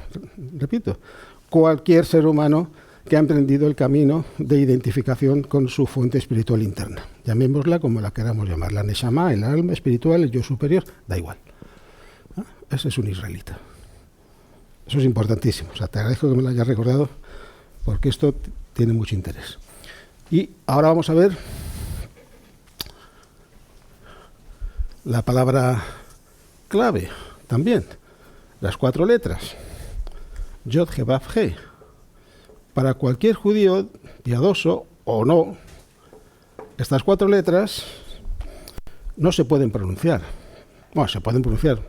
La prueba está en que mucha gente dice Yahvé, otros dicen Jehová o Jehová. Bueno, o sea que son pronunciables. Pero ¿qué se quiere decir cuando se dice dentro de los ambientes religiosos judíos que el nombre de Dios no se debe de pronunciar? Bueno, pues se está practicando de manera inconsciente una especie de idolatría fonética, si me permitís la expresión un poco rara, ¿no? Porque el nombre de Dios es impronunciable porque es inaudible. Yo no puedo pronunciar algo que no puedo oír, ¿cierto? Yo puedo pronunciar cosas que oigo. Yo oigo una conversación o una palabra y luego la puedo reproducir porque la he oído. Pero el nombre de Dios, ¿quién lo puede oír? Otro Dios, otra entidad que se encuentre en su mismo nivel de expansión de vida consciente y creadora. Nosotros, seres humanos, somos también átomos de vida consciente y creadora, pero en un grado de autoexpresión inconcebiblemente menor del grado de autoexpresión de una vida consciente y creadora capaz de crear un planeta mediante su poder creador, o capaz de traer a la manifestación una estrella, como nuestro Sol, ¿no? Esas otras vidas conscientes y creadoras viven en otros planos de existencia muchísimo más sutiles, más elevados que el plano de existencia en el que nosotros nos encontramos. Y sin embargo, nosotros tenemos la potencialidad de autoexpresarnos hasta llegar a esos niveles cósmicos. Pero estamos donde estamos. Entonces, el nombre de esas divinidades cósmicas, a las que podemos llamar genéricamente Dios, el Dios desconocido, que es la mejor manera de aproximarse al misterio de la divinidad, es mediante esa frase: Dios desconocido, la agnostos theo, del que habla Pablo, Saúl de Tarso, a los atenienses, ¿no? Eso lo podéis encontrar en el libro de los Hechos de los Apóstoles. Bueno, ahora vamos con esta palabra, cuyo valor numérico es 26, ¿no? 10, la yod, 5, 15, 21, 6, la letra Vav, otra vez 5, 26, ¿no? Entonces, el número 26 encierra el carácter trinitario de todo ser humano. Y esto también es muy fuerte. Trinitario. Todo ser humano es una trinidad. Porque no en vano estamos hechos a imagen y semejanza, como se dice en Génesis 1:26. Vayomer Elohim, y dijo Elohim, Nase Adam, hagamos Adam, Betzalmenu, a nuestra imagen, Kidmutenu, a nuestra semejanza. Y si la divinidad es trina, ¿no? Y eso es un arquetipo universal que está presente en todas las corrientes de espiritualidad, por ejemplo, la mejor manera de expresar esta trinidad es, o la más quizá intuitiva, es la Trimurti hindú, Brahma, Vishnu, Shiva. Brahma, Vishnu, Shiva. Brahma, el principio creador; Vishnu, el principio conservador de aquello que ha sido creado; y Shiva, el principio renovador o destructor de aquello que ha sido creado cuando lo que ha sido creado ha cumplido la función para la cual fue creado. Es un razonamiento, yo creo que muy sencillo. Pero en todas las religiones del mundo está la Trinidad, incluso en aquellas que la niegan exotéricamente, por ejemplo el Islam. No hay religión más agresivamente monoteísta que el Islam. Sin embargo, la propia palabra Islam contiene la Trinidad. Porque ¿qué significa Islam? La sumisión total a la voluntad divina. Eso es lo que significa la palabra Islam. Pero para someterme a la voluntad divina, primero tengo que conocerla. El verdadero musulmán sabe que no se puede someter ciegamente a algo que él no conoce. Primero tengo que conocer la voluntad divina. ¿Y cómo se refleja la voluntad divina? En la inteligencia que está presente en las obras de la naturaleza. Primero tengo que desarrollar mi capacidad cognitiva de conocer, saber, preguntarme, ¿por qué esto? ¿Por qué esto es así? ¿Por qué esto es de otra manera? Por lo tanto, lo primero que tengo que hacer, un musulmán, y todo ser humano que emprende el camino hacia Dios, todo israelita también es un musulmán, en el sentido espiritual del término. Porque lo primero que hace un musulmán es desarrollar su capacidad cognitiva, conocer, conocer, conocer. Está imbuido por una pasión de conocimiento. ¿Y qué ocurre? Yo acabo amando aquello que conozco, ¿verdad? Acabo amando aquello que conozco. Por lo tanto, después de desarrollar mi capacidad cognitiva, desarrollo mi capacidad de amar. Segundo aspecto de la Trinidad humana. El primer aspecto, o el tercero, según los contemos, es la capacidad de conocer. Segundo aspecto, la capacidad de amar aquello que estoy conociendo.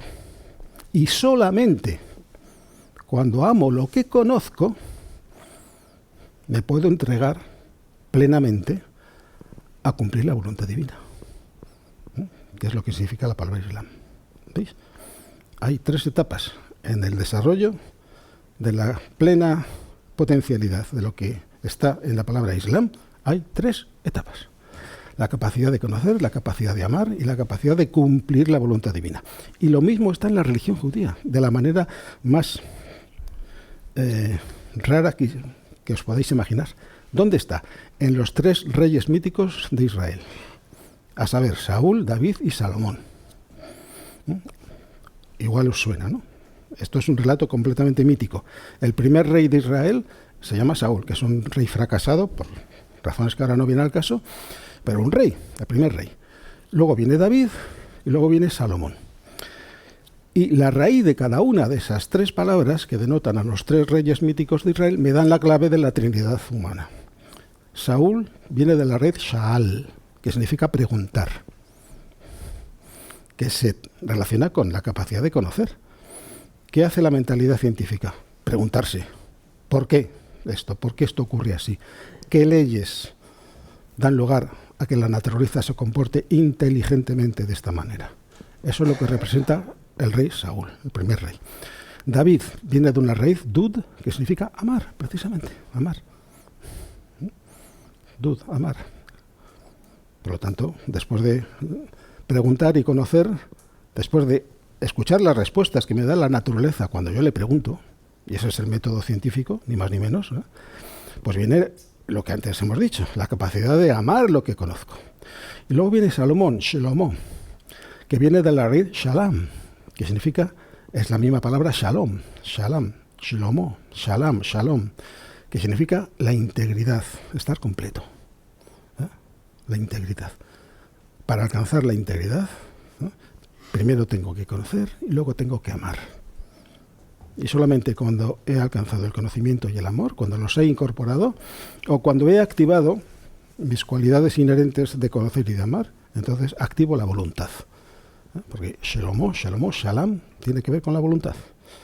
La voluntad es lo que me conduce a mi perfección, a identificarme con mi identidad suprema, la yejidá, o la mónada, otro tipo de terminología, o el Padre en el cielo, como dicen los evangelios. Bueno, o sea que veis que la Trinidad es un arquetipo universal.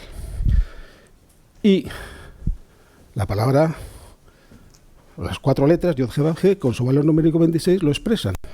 Lo vamos a ver. Esa Trinidad lo podemos expresar así, como cuerpo, amor y vida. El cuerpo sería el tercer aspecto. Es la manifestación de la potencia creadora inherente a todo átomo de vida consciente. La mejor definición de ser humano es un átomo de vida consciente y creadora. Entonces, la primera actividad creadora de ese átomo de vida consciente es emitir un sonido que interacciona con la sustancia del espacio, de resultas de la cual se organizan los cuerpos que ese átomo de vida consciente va a utilizar en una determinada manifestación, ¿no? Bueno, pues el objetivo de crear un cuerpo es que ese cuerpo sea bueno. Que ese cuerpo sea bueno. En hebreo, cuerpo bueno se dice Beged Tov.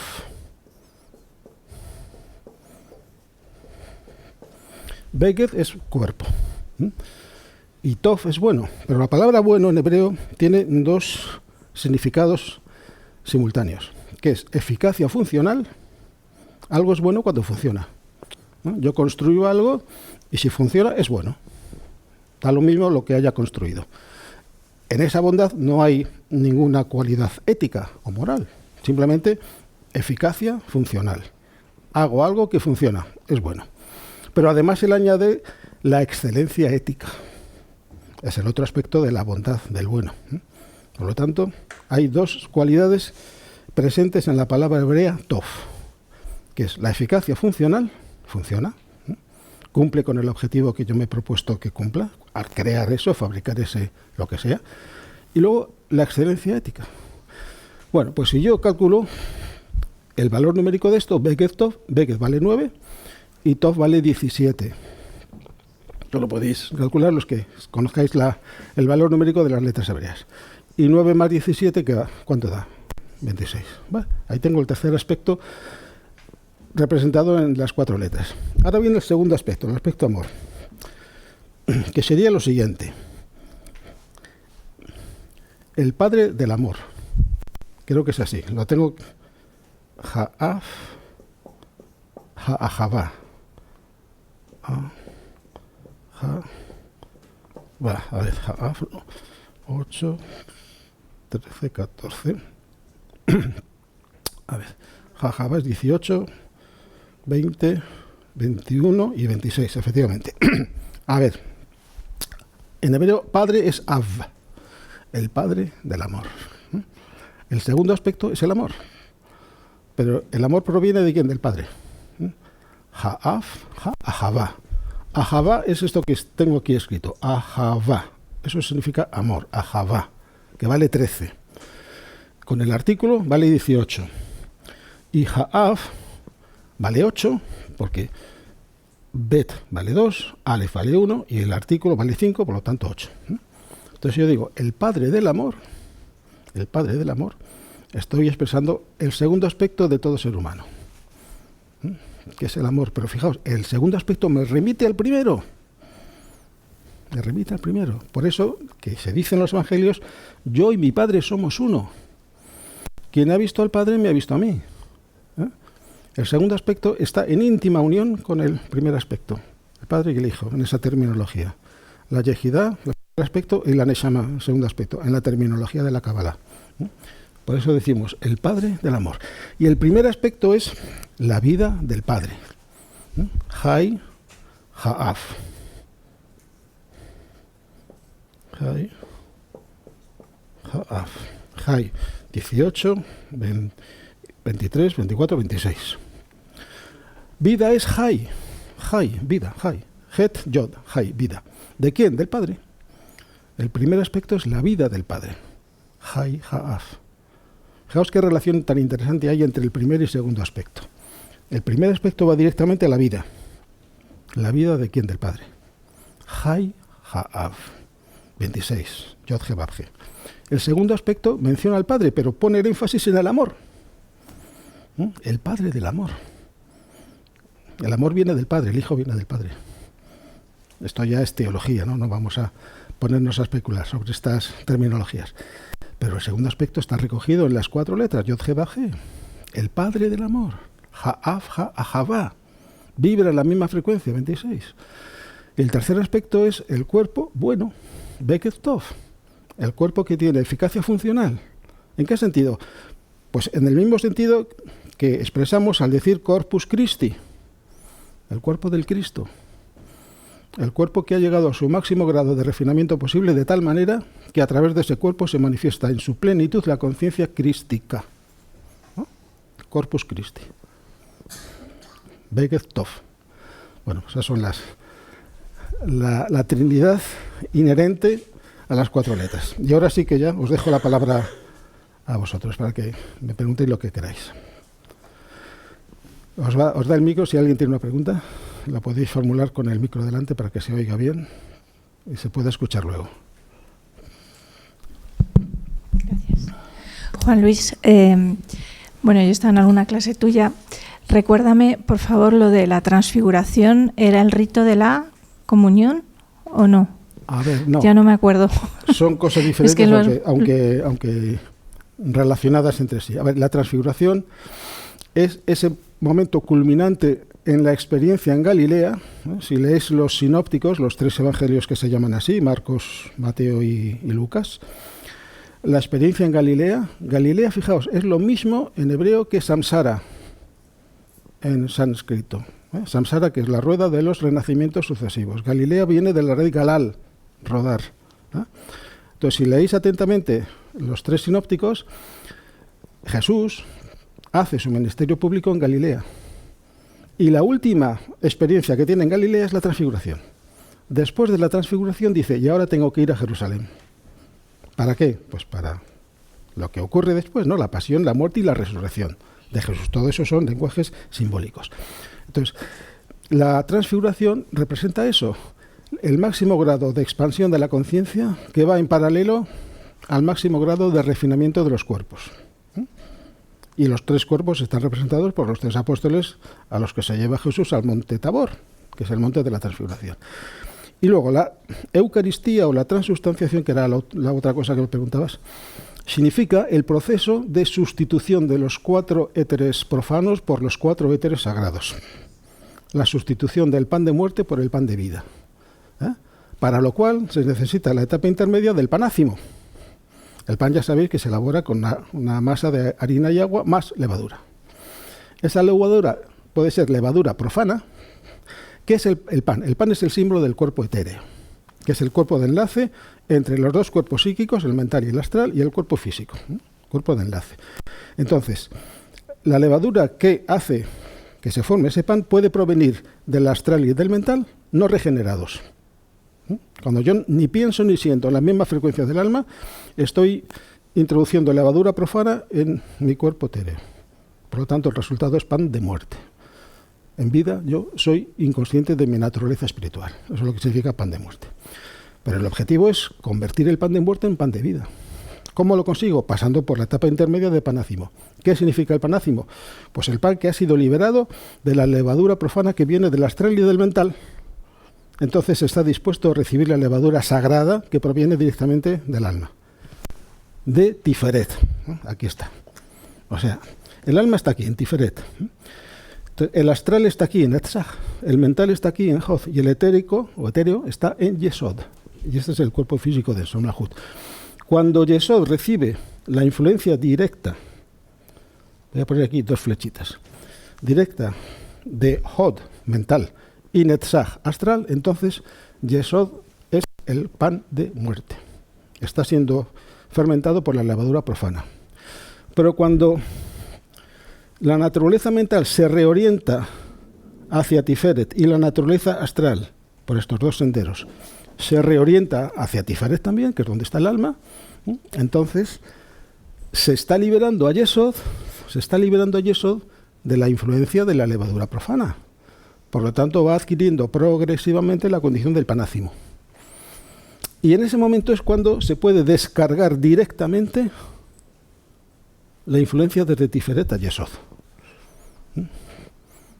Esos son las verajot. ¿Qué son verajot? Las bendiciones. De la raíz baraj. Baraj es crear. Baraj, bendecir. Y verajot es el plural de verajá. Verajá es bendecir. El valor numérico de verajá es 227, que es el mismo que zeher, el recuerdo. El efecto de las verajot es que el ser humano que recibe las verajot, las bendiciones, que es la influencia, la levadura sagrada que proviene directamente de la Neshama, que está en Tiferet, es recordar. Todo el argumento de la evolución humana es recordar quiénes somos. Ese es el efecto que en nosotros causa las bendiciones, las verajot, la levadura sagrada. Entonces pasa pan de muerte, panácimo y pan de vida. Entonces, ¿qué nos decía el sacerdote cuando nos daba la comunión? Corpus Christi. ¿Pero qué es lo que nos daban? Pues eso que se llama la sagrada forma, que es panácimo, que ha sido bendecida por el sacerdote. El sacerdote ocupa el papel del alma, es un ministro, ¿no? Un intermediario. Entonces, es lo que hay en la sagrada forma, es el equivalente natural de una realidad sobrenatural que está ocurriendo en el cuerpo etéreo sin que nosotros nos demos cuenta. El mero hecho de pensar bien, pensar en la verdad y sentir bien, sentir en el amor, simplemente esas 2 actitudes mentales subjetivas dan lugar a la transubstanciación del cuerpo etéreo. De manera que la vibración de los 4 éteres que componen el cuerpo etéreo, 1, 2, 3 y 4, los 4 éteres, se va elevando progresivamente hasta conectarse con los llamados 4 éteres cósmicos. Estos ya son palabras mayores. ¿Cuáles son los 4 éteres cósmicos? Pues los 4 planos que hay por encima del plano mental. Es muy sencillo en el fondo. En la terminología tradicional esotérica, los 4 planos que hay por encima del plano mental son el plano búdico, el primero, el cuarto éter cósmico, el plano átmico, el tercer éter cósmico, y luego hay una hay una separación con los 2 éteres cósmicos superiores. En el segundo está el plano monádico, que es donde tienen su ser o su residencia las mónadas humanas, nuestras yejidot, la yejidá. La yejidá en la cábala es lo mismo que la mónada. Y luego el primer éter, plano logoico, por así decirlo, que es la máxima vibración posible que se da en los 7 planos, que se llaman también los 7 subplanos del plano físico cósmico. También entramos en dominios más elevados. Pero bueno, yo creo que se entiende, ¿no? O sea, fijaos, el misterio central de la liturgia cristiana, que es la Eucaristía, es algo que ocurre sin que nosotros hagamos nada, entre comillas. Ocurre siempre que hagamos eso que he dicho antes. Hagamos el esfuerzo de pensar en la verdad, pensar bien, esforzarnos en pensar bien, en formarnos pensamientos lúcidos sobre cualquier tema y someter a crítica permanente nuestros pensamientos, no arraigar. Cuando yo arraigo en una forma de pensamiento, entonces ya lo he fastidiado, me quedo detenido, ¿no?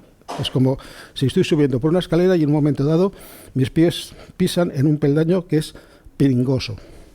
Entonces mis pies se quedan atrapados en ese peldaño, ya no puedo subir. Es cuando he hecho raíces en una forma mental, en un esquema de pensamiento, ¿no? Pero si yo sigo sometiendo a permanente revisión crítica todos mis pensamientos y también todos mis estados anímicos emocionales, ¿no? Entonces haciendo eso estoy provocando la transubstanciación en mi cuerpo etéreo. Estoy convirtiendo mi cuerpo etéreo en un pan de vida. Fijaos, antes decíamos, una de las cosas que le dice Abraham, Yahvé a Abraham le dice, abandona la casa de tu padre. Abandonar la casa de tu padre significa vive de tal manera que cada vez tengas menos necesidad de reencarnar. Y hay una frase que dice, quien coma de este pan nunca más tendrá hambre. Quien beba de esta agua nunca más tendrá sed. No tener hambre y no tener sed significa haber cumplido la tarea que el padre le encomendó al hijo pródigo. Has hecho lo que tenías que hacer. Has resucitado a ti mismo dentro de los mundos más inferiores. ¿No? Has generado pan de vida y has bebido el agua de vida de tu alma. Ya no tienes más hambre y no tienes más sed. Porque tener hambre y tener sed, que son 2 fenómenos naturales, ¿no?, que todos sentimos, estemos más o menos evolucionados, eso da igual. Los villanos y los santos tienen hambre y tienen sed, da igual. El grado de excelencia ética que despliegas en tu vida, eso da igual. Ocurre para unos y para otros que tener hambre y tener sed. Pues claro, simbólicamente, dejar de tener hambre y dejar de tener sed significa que tú ya has agotado la experiencia en los 3 mundos inferiores. Y entonces te puedes convertir en fuente de luz hacia los 3 mundos inferiores, en un bodhisattva. Esa palabra seguramente os suena. Es aquel que consagra su vida para la evolución de los demás, para estimular que cada cual conecte con su Buda interno. No sustituirle en esa tarea, ¿no?, sino estimularle para que tú tomes contacto con tu Buda interno o tu Cristo interno o tu alma, da igual, son maneras diferentes de decir lo mismo. Bueno, ¿alguna pregunta más?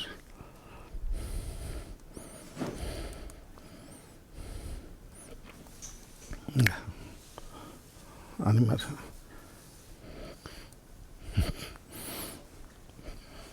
Bueno, pues sí. Si no tenéis más preguntas, pues nada. Os agradezco la atención y vuestra presencia.